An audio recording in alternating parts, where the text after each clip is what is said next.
का ते विनंती करतात का आम्हाला काही करून आता जी काही पूर्वीची युती होती का भारतीय जनता पार्टीमध्ये प्रवेश द्या.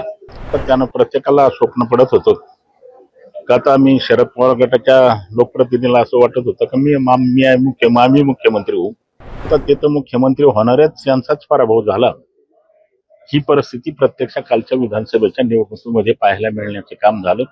आता संपर्कात सगळेच येतं, परंतु सध्या ते चोरून चोरून जातात, भेटतात आणि मग सांगतात का आम्ही विकासाच्या कामाला आम्ही गेलो होतो, भेटलो, संपर्क केला. असं मला असं वाटतं. राज्याचे नेते उद्धव ठाकरे साहेब असतील, त्यांचे चिरंजीव असतील, हे सगळेच मंडळी मला असं वाटतं सांगण्याचं काम करतात. परंतु त्याच्या पाठीमागचं एकच गुपित आहे का ते विनंती करतात का आम्हाला काही करून आता जी काही पूर्वीची युती होती का भारतीय जनता पार्टीमध्ये प्रवेश द्या.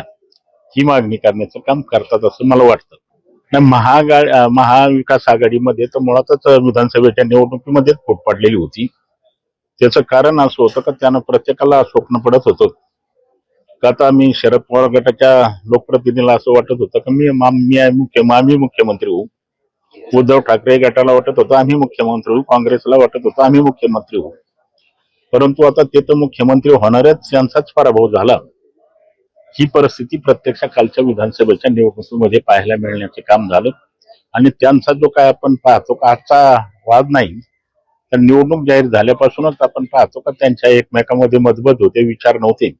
आणि आता तर परिस्थिती अशी झाली की यांची शरत लागली.